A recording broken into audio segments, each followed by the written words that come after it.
And now our team coverage continues with our multiple crews out in the field for you this morning, giving you a live look at these wintry conditions and the impacts on schools. Let's start with Miana Massey on your corner in Anne Arundel County. Good morning, Miana. Good morning, Sina. Yes, in Anne Arundel County, we're here in Hanover, right along Annapolis Road. I'm going to show you what it looks like. This has been untouched. This is about, we're counting about 3 or 4 inches of snow here. Very light, very fluffy. And then I'm going to show you what it looks like on a sidewalk. This here has been paved through. As you can see, someone came down with a shovel, but even still slush there on this sidewalk. This is not the way it looks on every sidewalk, just across the street sidewalk, not touched at all. So you're going to get quite a mix this morning. We want to show you the side roads as we've seen several cars already come through, moving through with ease, but the roadways still having some slick spots there. Annapolis Road is what we mentioned. This is all the way on the far end. A main road here, as you can see, pretty clear. We've seen many cars come down with ease this morning. We've also seen trucks coming down with that salt, that brine, to make sure that they help to melt that ice. As we know, it's going to get colder throughout the day. And I do want to mention that Anne Arundel County schools are closed. They're doing virtual today. So if you have a student, you want to make sure that they can get on their computer to access their work for the day. If you are heading out, roads looking pretty good, but you still want to take it easy as you are out and about. For now, Miana Massey on your corner for WJZ. Miana, thank you. And now at 6:07, we want to check on the conditions in Howard County. Amy Kawada on your corner out there in Elkridge with the latest. Amy, good morning. Hey, Tim, good morning. Yeah, dealing with kind of a similar situation Miana is dealing with. We're here at a major crossroad here at Route 1 and Waterloo, where you can see we have quite a bit more company than we did about an hour ago. But we did accumulate about 4 inches of snow, 3 or 4 inches of snow overnight. As you can see, if Norris can pan to where my feet are stepping in freshly laid down snow here. So we did get a good amount of snow here. But for the most part, we have been seeing these crews, as we've been mentioning throughout the morning, salt trucks plow probably every minute or so. So that is the good news here. These roads, they've made it pretty passable on these major highways, major roads here. But that's not always the case. It is still dark out here, so you can't.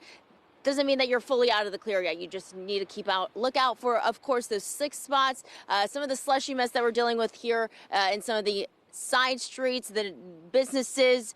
That's going to be a little bit tough. Howard County schools are closed today. There's a snow day, so that is good because it might be a little tricky if you're trying to make it out of neighborhoods. And of course, those roads that these main plows have not made it to yet. So of course, stay safe out there, stay warm, and we will send it back to you guys live in Howard County for now.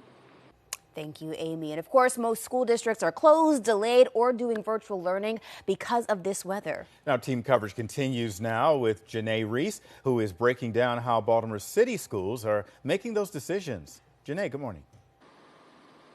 Good morning, Tim and Sina. Well, I can tell you they make these decisions around the clock. They have been working hard since before we got here. We're at Baltimore Polytechnic Institute, and we are joined by a lot of the crews, and we're also joined with Mr. Scott Washington, the Executive Director of School Facilities. Good morning, Mr. Washington. How are you? How are you? Good. All right, so I have to ask, when is the decision made when it will be a snow day? And kind of walk me through the process. Your crews were out here earlier clearing out the parking lot for us and for the students when they return. Walk us through it. Well, actually, I think that a lot of times people have to understand that the process is actually at least threefold. We started getting the weather reports, particularly in this storm, probably last week sometime. We started looking at the storm probably Wednesday or Thursday to see what was coming in so we could begin to plan, and we got our weather reports on a daily basis. Then after that, we actually begin to meet with our teams, meaning our maintenance teams, also our transportation teams as well, to begin to look at how is our plan of attack going to be for this upcoming storm, because every storm's a little bit different. And in the case of this storm here, because it came in midday yesterday, we had the pre-salt on Monday evening to make sure we got everything down. And then also Tuesday morning, we came in early before our staff and students get here. That way, before any flake snarls to the ground, we already had our surface already prepared and things like that, so that once the snow actually comes, the removal is just not as tedious to do. And in terms of decision making, usually for a typical storm, our transportation department actually comes out early in the morning, 2 o'clock, 2:30. They're assessing roads, sidewalks, things like that. Our crews coming at 4 o'clock as well. This decision was made in advance because of the volume that was coming in. But we have to attack the storms a different way. But there are processes in place for whatever storm comes in. I want to make sure that's clear to communicate to everybody. So how many times do you guys typically visit all of the different schools and make sure and check to make sure the parking lots and areas and sidewalks are good to go? I think pretty much for the most part, because we have at least 160 buildings, we have 4 regions. So with that being the case, our crews actually come out first. Like I said, we did our salting first. Our plows came through. We'll have another crew that comes behind that crew that actually photographs all of our sites to make sure they're done to our level with our standard of clean, or our standard of clear, I should say.